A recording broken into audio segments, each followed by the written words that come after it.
The Grand Chamber of the Galactic Council fell silent as the chief engineer of the Vreen finished his presentation. His six-fingered hands gestured at the holographic display, showing complex equations and simulations. And so, esteemed colleagues, I conclude that a planetary defense system capable of deflecting or neutralizing celestial bodies of Class 5 magnitude or greater is simply impossible. The energy requirements alone would exceed the total output of an average star system, not to mention the quantum instability issues we've documented in our 3-century study. The Vreen's skin shifted from confident blue to a smug purple. Around the circular table, representatives from 24 spacefaring civilizations nodded in agreement.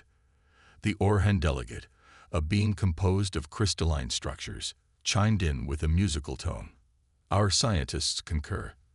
The laws of physics do not bend to wishful thinking. We should focus on early detection and evacuation protocols instead.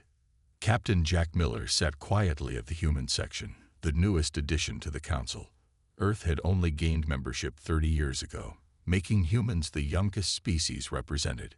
He listened carefully, making notes on his datapad, while the aliens discussed theoretical limitations as if they were absolute law. Miller was no scientist.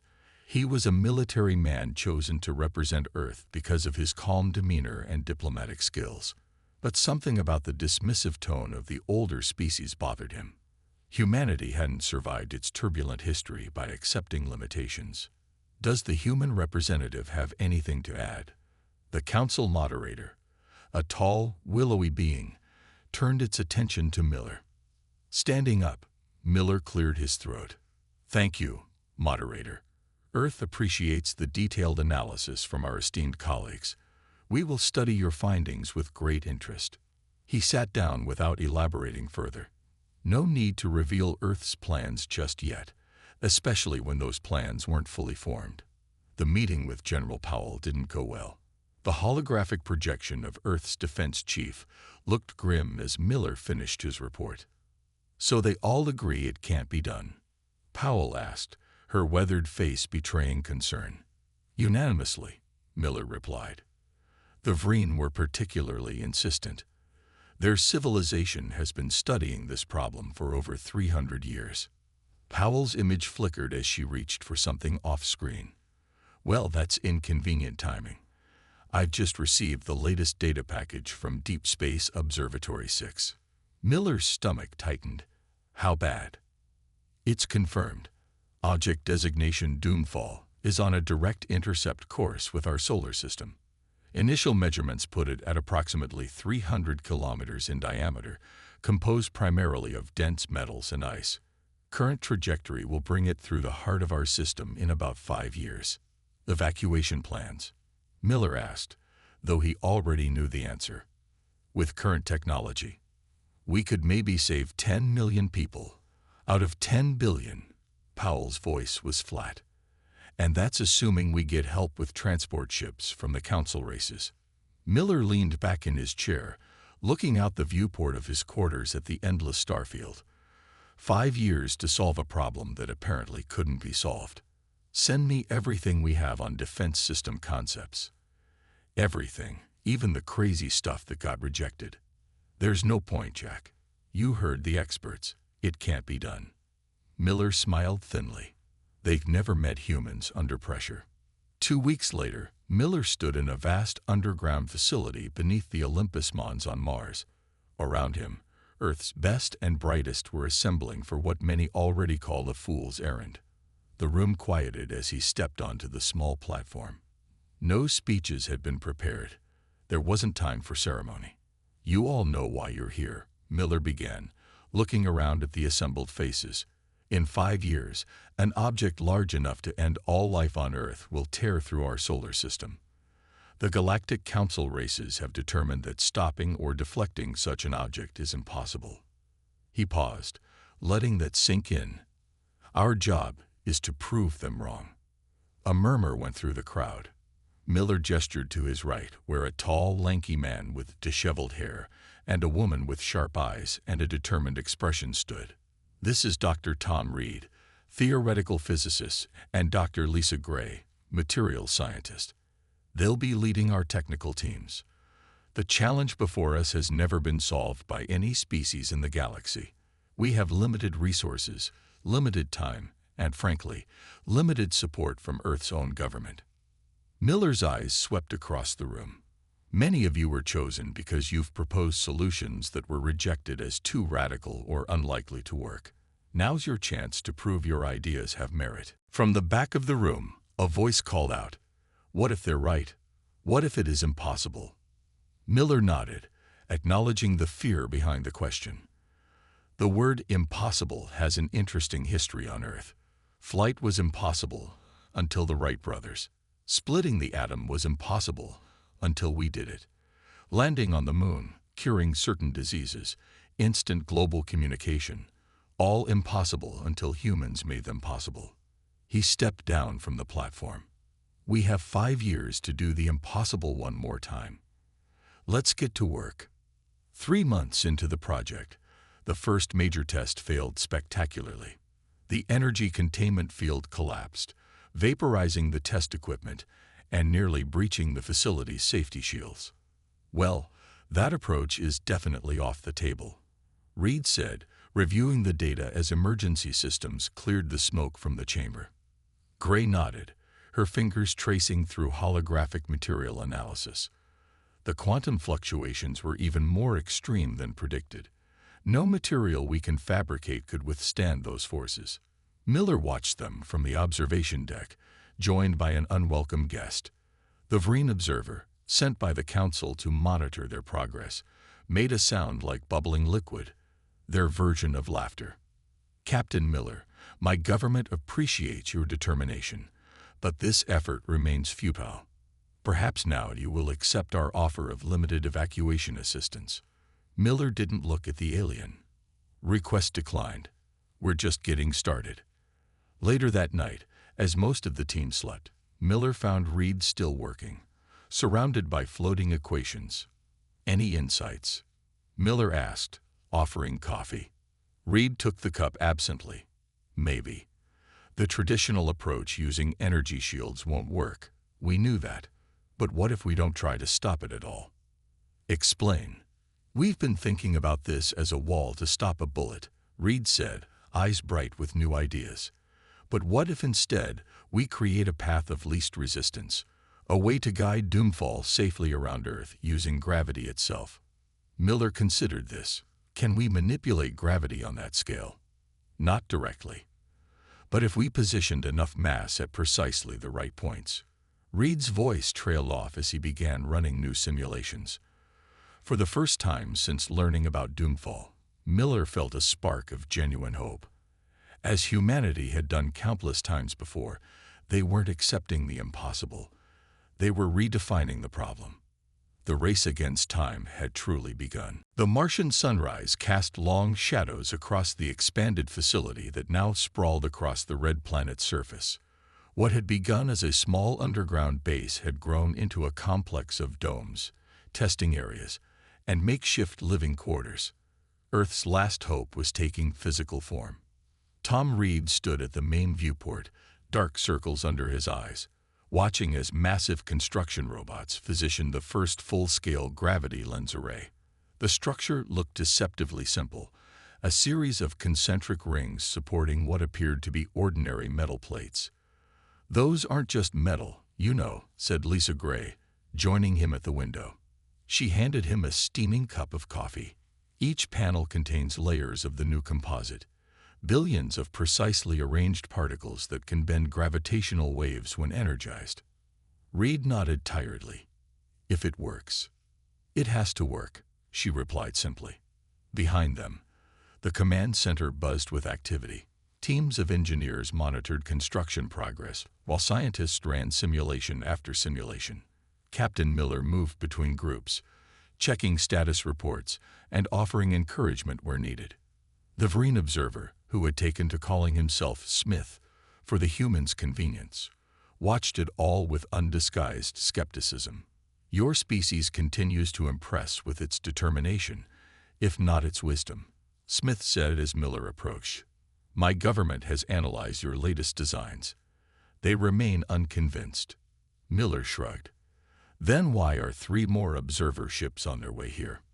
Smith's skin rippled with surprise, a reaction he couldn't hide. Merely scientific curiosity.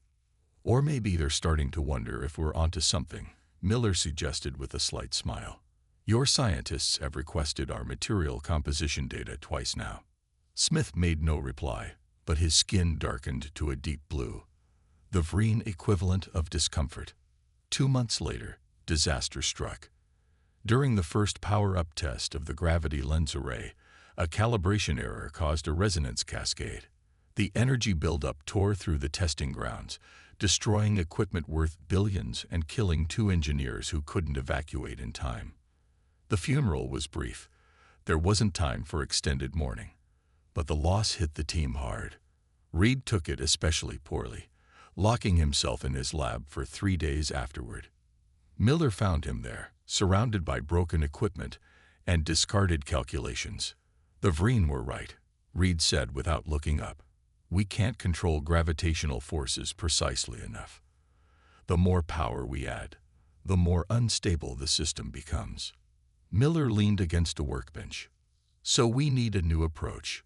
Reed laughed bitterly. A new approach? We've tried 7 major design concepts already. Earth invested everything in this project, and I've got nothing to show for it, but 2 dead colleagues. We knew the risks. Stop, Reed cut him off.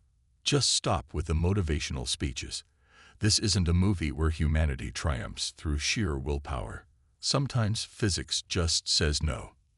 Miller waited a moment before responding. My grandfather was on the first Mars colony mission. Did I ever tell you that? Reed rubbed his eyes. What does that have to do with anything? Their life support systems failed 2 weeks into the mission. Everyone said they were dead. No way to fix it with the supplies they had. The NASA director even prepared a speech announcing the tragedy. Miller walked to the shattered remains of a prototype, picking up a broken piece. But my grandfather refused to accept that. He rigged up a system using parts from their spacesuits that kept them alive until help arrived. The mission that was supposed to fail became the foundation of everything we've built on Mars. Nice story, Reed said. But it's not just a story. It's how humans operate. We don't accept limitations when our survival depends on breaking them. Miller set the broken piece down carefully. Take a shower. Get some sleep. Then I want you to look at the problem differently.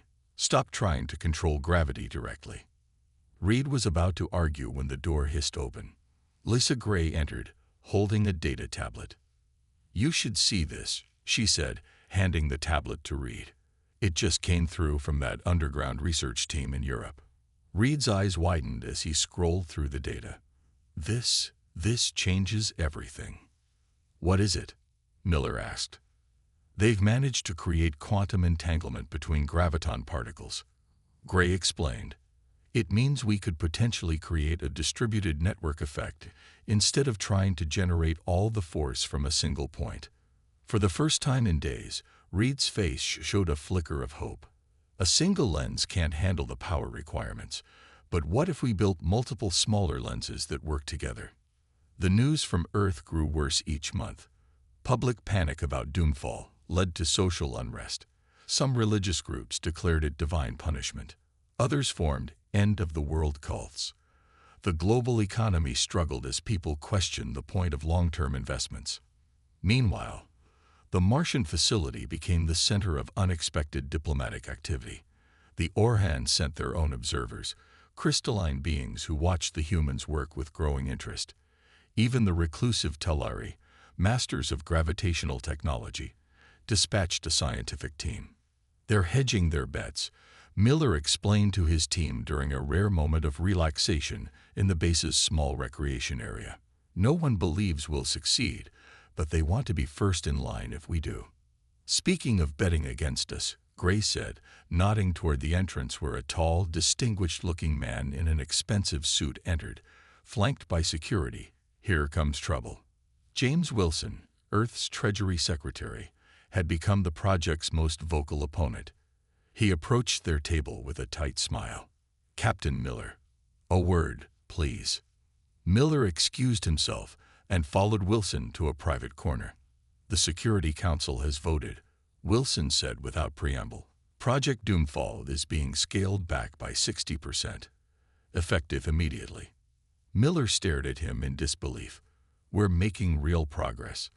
The distributed lens concept is working in small-scale tests. We just need more money, more resources, more time," Wilson finished for him. "The same thing you've been saying for 2 years now. Meanwhile, Earth needs those resources for evacuation planning." "Evacuation is surrender," Miller said firmly. "And it won't save most of humanity." Wilson's expression hardened. "That's not your decision to make. You have 1 month to show concrete results, or we shut you down completely." After Wilson left, Miller gathered his core team. He explained the situation bluntly, holding nothing back. "So that's where we stand. 1 month to prove this can work." The room was silent until Reed stood up, a strange smile on his face. "You know what?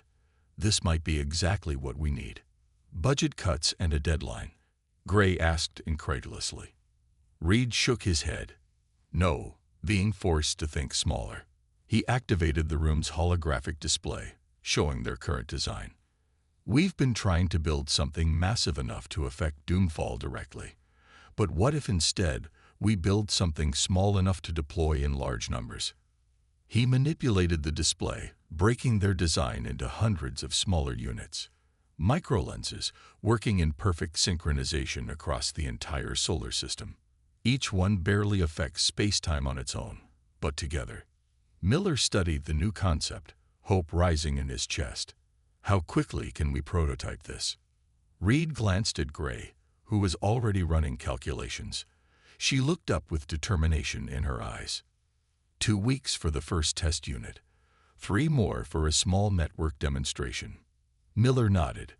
"Then we have exactly enough time to save the world." As the team dispersed to begin work on the new approach, Miller noticed Smith, the Vreen observer, watching from the doorway. For once, the alien's skin wasn't showing skepticism or amusement. It had turned a deep, thoughtful green. Perhaps even the aliens were starting to believe. The prototype microlens hovered in the testing chamber, a deceptively simple-looking disc barely 2 meters across. It rotated slowly, catching the light and reflecting it in strange patterns that seemed to bend at impossible angles. "Power at 20%, announced Gray, her fingers dancing across the control panel. The room hummed with energy as the device began to glow faintly.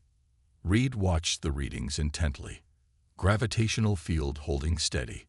Quantum entanglement nominal. 30%.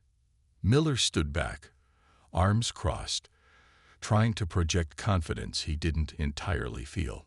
3 weeks of non-stop work had produced this first functional microlens, but they needed thousands to make their plan work.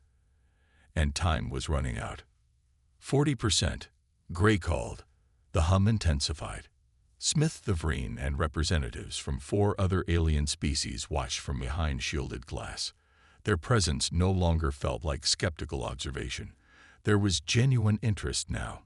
50% power. A small alarm began to sound. Reed quickly adjusted settings on his console. Minor fluctuation in the quantum field. Compensating. "Should we hold here?" asked Gray.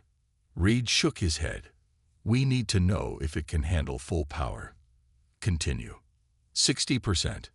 The lens was now surrounded by a visible distortion, like heat waves rising from hot pavement, but more pronounced. Scientific instruments around the chamber began to give erratic readings. 70%. The alarm grew louder. Reed's hands moved frantically over the controls. Field instability increasing.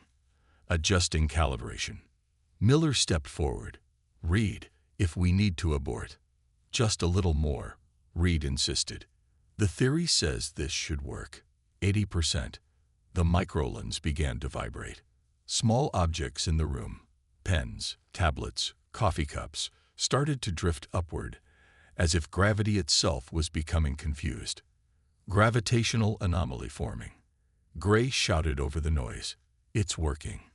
For a brief moment, triumph flashed across Reed's face. Then the readings spiked dramatically. Entanglement breaking down. Cut power now. Grace slammed her hand on the emergency shutdown, but it was too late. The microlens shattered with a sound like thunder, releasing a pulse of energy that knocked everyone off their feet.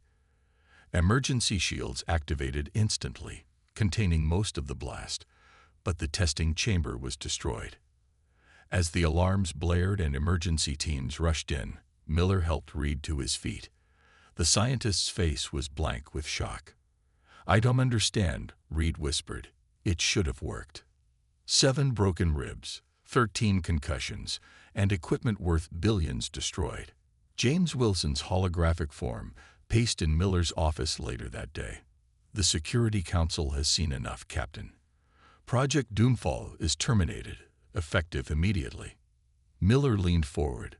"We were close. The microlens created an actual gravitational anomaly before it failed. That's further than anyone's ever gotten." "Close isn't good enough when Earth has only 3 years left," Wilson replied coldly. "The evacuation program needs those resources.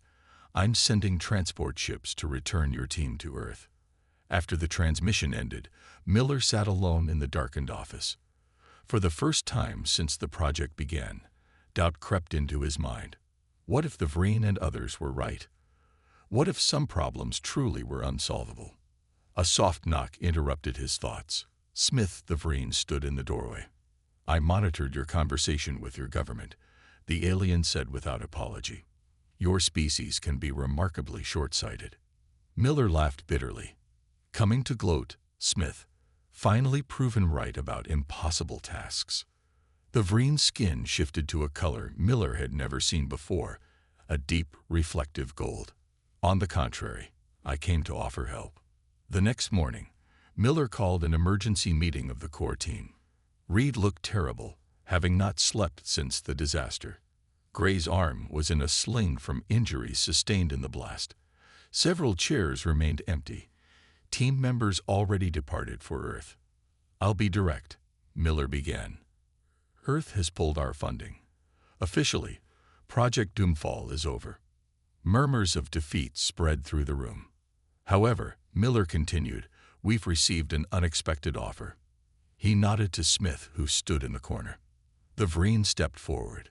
"My government has authorized me to provide certain technical assistance." Astonishment rippled through the room. Reed sat up straighter. "Why would the Vreen help us now?" "Your failed test yesterday was not a complete failure," Smith explained. "You achieved gravitational manipulation at a smaller scale than any species has before. The principle is sound, even if your implementation was flawed." "The flaw was in the quantum entanglement matrix," Gray said, wincing as she shifted her injured arm. "We couldn't maintain field coherence above 80% power." Smith nodded. "Precisely. The Vreen faced a similar problem 3 centuries ago. We eventually abandoned the research as impractical. But your approach, using distributed microlenses, might overcome the limitations we encountered." Reed's eyes narrowed. "So now you believe it's possible?" "I believe that the probability has risen from effectively 0 to approximately 8%, Smith replied. "That is sufficient interest for my government to invest resources." Miller took over. "The Vreen aren't the only ones. The Orhan and Talari have also offered technical support. Between them, they can replace our Earth funding, at least enough to continue basic research." Hope flickered across exhausted faces, but Reed shook his head. "It won't be enough," he said flatly. "Even with alien help, we'd need hundreds of engineers to build enough microlenses in time. And most of our team is already leaving." The room fell silent. Miller looked at each remaining face, seeing defeat setting in. "Tom," he said finally, "when you were explaining your breakthrough to me last month, you mentioned something about natural amplifiers." Reed frowned. "Natural gravitational lenses, yes. Massive objects already create gravitational fields. In theory, we could use those to amplify our artificial effects. But could we use the moon?" Miller interrupted. The question hung in the air. Reed and Gray exchanged glances. The moon is massive enough, Gray said slowly, if we position microlenses at specific points around it. Reed's eyes widened as he began to understand. We wouldn't need thousands of devices, maybe only dozens, strategically placed. He turned to Smith. Does Vreen technology include precision lunar mapping? Smith's skin rippled with interest. It does, and the Telari excel at gravitational calculation. For the first time in days, Reed smiled. Then maybe, just maybe, we have a chance. Miller stood up. I need volunteers to stay. This won't be sanctioned by Earth. You won't be paid. And if we fail, we might be stranded on Mars when Doomfall hits. One by one, hands raised around the room. Not everyone. Some had families to return to, but enough to keep the core team intact. As the meeting broke up, Miller approached Reed privately. Can this really work, using the moon? Reed looked him directly in the eyes. I don't know, but it's the best impossible idea we have left. Miller nodded. Then let's make it happen. Outside the window, the red Martian landscape stretched to the horizon. Barren, hostile, unforgiving. But somewhere out there, humanity's last hope was taking a new form. The Earth hung like a blue jewel against the blackness of space, unaware of its potential doom. From the observation deck of the makeshift command station orbiting the moon, the planet looked peaceful, normal. Captain Miller knew better.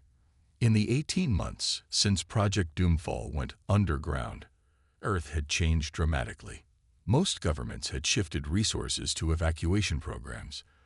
The lucky few chosen to escape had begun training. Everyone else tried to live normally while carrying the weight of an extinction-level event on the horizon. Beautiful view, said a voice behind him. Lisa Gray joined him at the viewport, her previously injured arm now fully healed. Makes you remember what we're fighting for. Miller nodded. How's the deployment going? 12 microlenses successfully positioned on the far side. Gray handed him a tablet showing a map of the lunar surface with glowing dots marking each installation. The Telari engineers finished calibrating the southern cluster yesterday. They're actually ahead of schedule. That's the first bit of good news I've heard all week, Miller replied. The door hissed open, and Reed entered, followed by Smith the Vreen and a tall, crystalline Orhan whose name translated roughly as Shining Mind. We need to talk, Reed said, his expression grave. Miller sighed. More problems. Potentially catastrophic ones, Smith confirmed, his skin a worry purple. They gathered around the central holographic display where Reed called up the latest simulation data. We've run 20 consecutive simulations with the current configuration, Reed explained. In 19 of them, we successfully deflect Doomfall away from Earth. That sounds promising, Miller said cautiously. What's the problem? The Orhan's crystalline form vibrated, creating a musical tone that the translator converted. The path of deflection is the problem. In 15 scenarios, Doomfall would be redirected toward Mars. In the remaining 4, it would damage or destroy Venus. Miller frowned. So we save Earth but doom Mars. That's not acceptable. Agreed, said Reed. We need to find a deflection path that safely routes Doomfall out of the solar system entirely. Can we do that with our current setup? Miller asked. Reed shook his head. Not enough control. We need at least 4 more microlens clusters, specifically positioned to create a gravitational corridor that will guide Doomfall safely past all planets. Miller rubbed his temples. How long would that take to build and deploy? Gray checked calculations on her tablet. With our current resources, 8 months, minimum. Doomfall arrives in 6, Miller reminded them. Silence fell over the group. They'd come so far, working in secret with alien allies, building technology no one believed possible. To fall short now seemed unthinkable. Smith's skin shifted to a thoughtful green. There may be another way. The Vreen have 3 deep space construction ships currently in the Proxima system, if I can convince my government of the urgency. Do it, Miller said immediately. Whatever it takes. As Smith left to contact his government, the Orhan approached Miller. Its crystalline body refracted light in complex patterns that somehow conveyed emotion. You should know, the translator rendered its musical tones, that many on the council now speak of humans with new respect. Your species has accomplished in 3 years what others deemed impossible after centuries of study. Miller smiled tiredly. Let's hope it's enough. 2 weeks later, a fleet of alien vessels entered Earth orbit, causing panic until world governments issued emergency broadcasts explaining their friendly purpose. The sight of Reen, Orhan, and even Telluri ships working alongside the remnants of Earth's space fleet became a symbol of hope. In a hastily arranged video call, James Wilson confronted Miller from his bunker deep beneath Washington, D.C.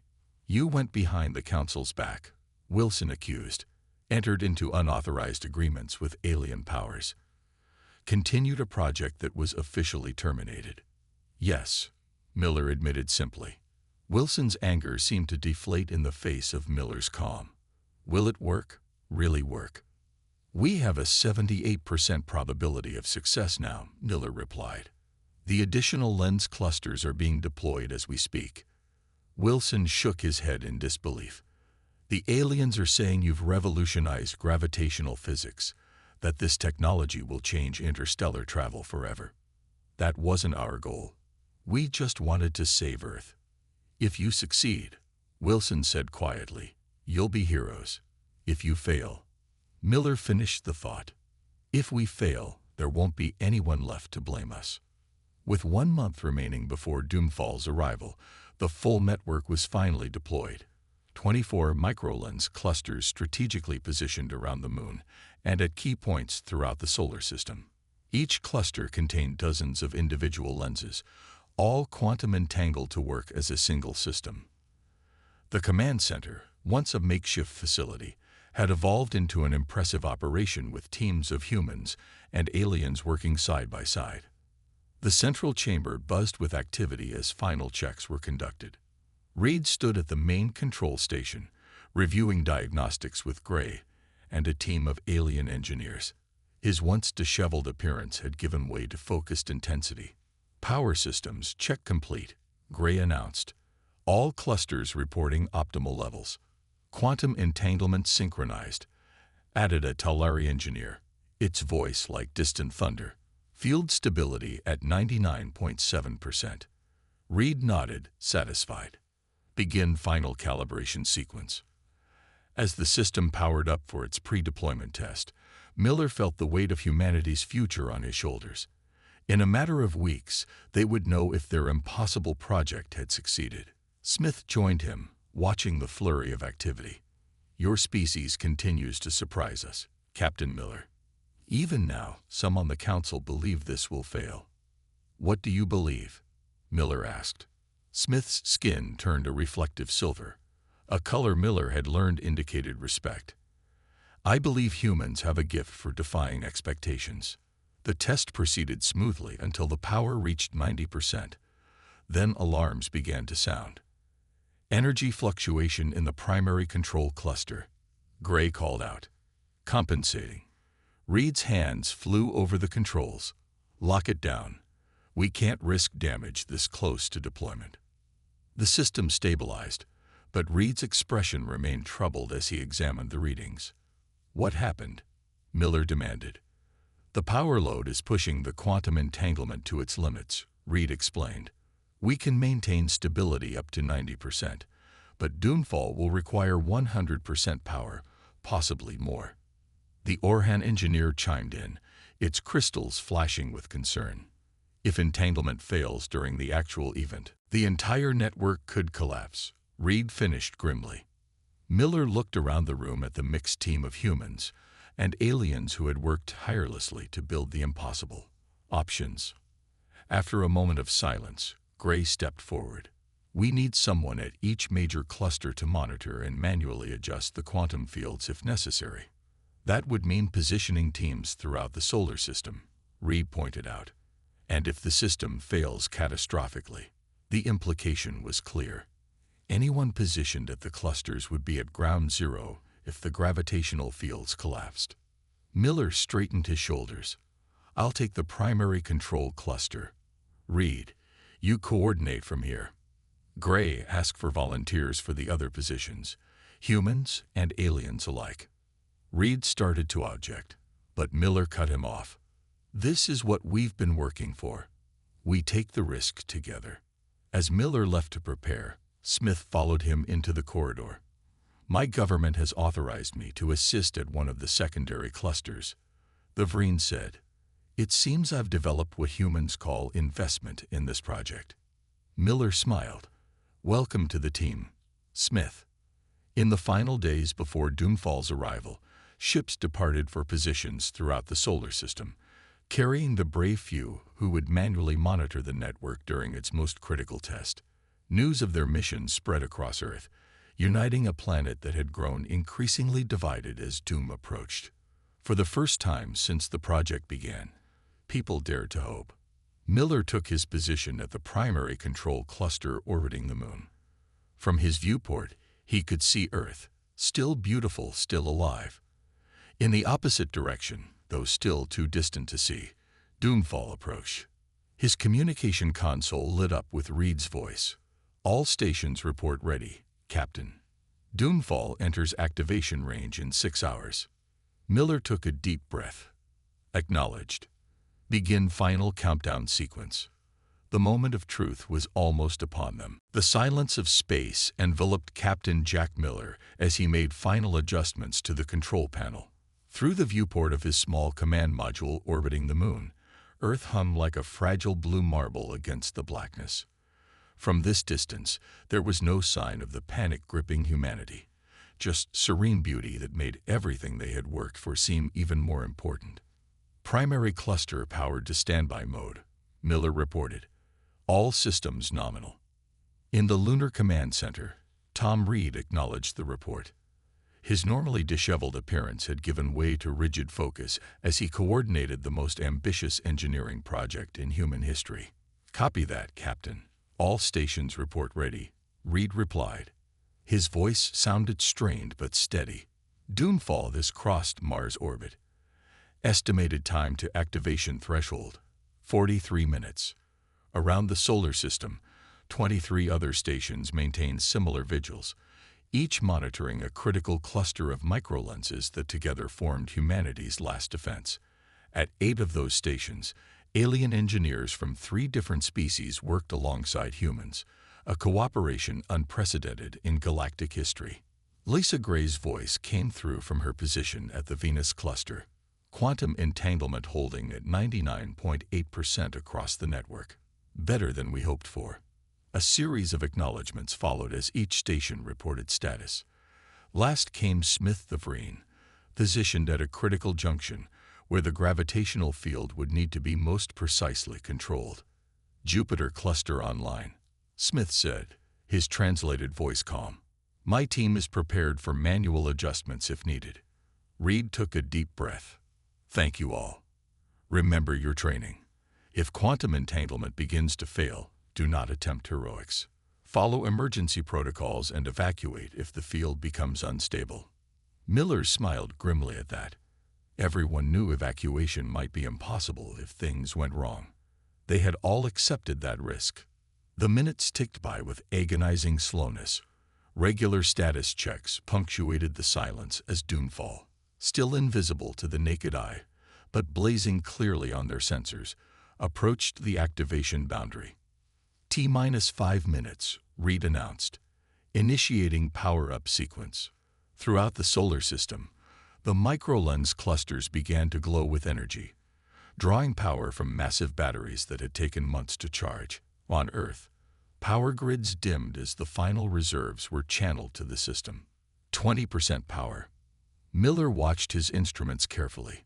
So far, everything was running perfectly. 40% power.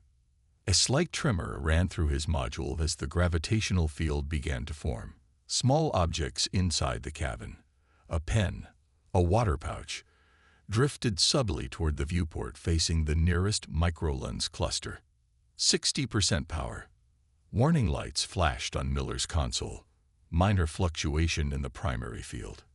Compensating. All stations, status check, Reed demanded. One by one, they reported in. All holding steady. 80% power. Miller felt it now. A strange sensation like being simultaneously pushed and pulled in directions that didn't quite align with normal space. The microlenses were warping gravity itself, creating a corridor that would guide Doomfall safely away from Earth. 90% power. Alarms sounded across the network as quantum entanglement began to fluctuate. Miller's hands moved quickly over his controls, making dozens of minute adjustments. Entanglement holding, but strained. Gray reported, "We won't maintain stability much longer." Doomfall approaching activation boundary, Reed announced. 1 minute to full power requirement. Miller took a deep breath. "Ready when you are, Reed." "All stations prepare for final power surge," Reed ordered. "Full power in 3, 2, 1. 100% power." The effect was immediate and dramatic. Miller's module shook violently as space itself seemed to twist around him. Outside his viewport, stars appeared to move, their light bent by the immense gravitational forces being generated. Gravitational corridor forming. Gray shouted over the communication system. "It's working."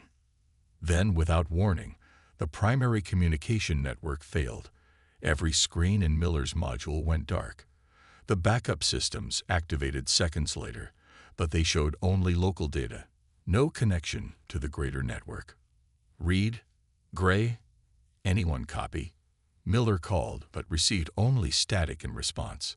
Alone in his module, with only basic instruments functioning, Miller continued making adjustments based on pre-calculated parameters. Through his viewport, he watched as the microlenses glowed with impossible energy, creating visible distortions in space. Then he saw it, a dark shape against the stars, moving incredibly fast. Doomfall had arrived. The massive object, over 300 kilometers across, entered the gravitational corridor with terrifying speed. For a heartbeat, Miller feared it would simply plow through their defenses, but then he saw it begin to shift, its trajectory bending as it followed the path they had created. The module's systems went haywire. Power fluctuated wildly as the gravitational forces intensified beyond anything their simulations had predicted. Miller worked frantically to maintain field stability, even as the module creaked and groaned around him. Through the viewport, Doomfall passed frighteningly close to the moon, close enough that Miller could see its cratered metallic surface in stark detail. For a moment, it seemed to hesitate in its new course, as if fighting against the gravitational corridor.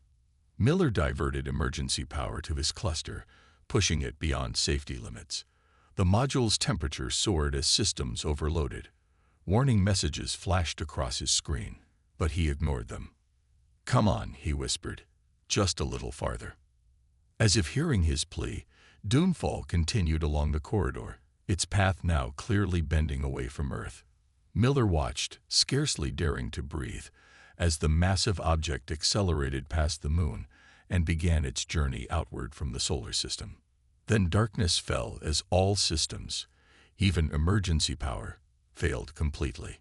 3 days passed with no communication from any of the stations positioned throughout the solar system. On Earth, billions watched their skies with a mixture of hope and dread. Had Doomfall been diverted? Had the brave teams at each cluster survived? No one knew. In the Lunar Command Center, Reed refused to leave his post despite exhaustion. Hour after hour, he sent signals to each station, hoping for a response. On the 4th day, as hope began to fade, a faint transmission reached the lunar base. "This is Captain Miller, primary cluster." The voice was weak, broken by static. "Repeat, Miller, survived." Reed leaped to his console. "Jack, do you copy? What happened? Did it work?"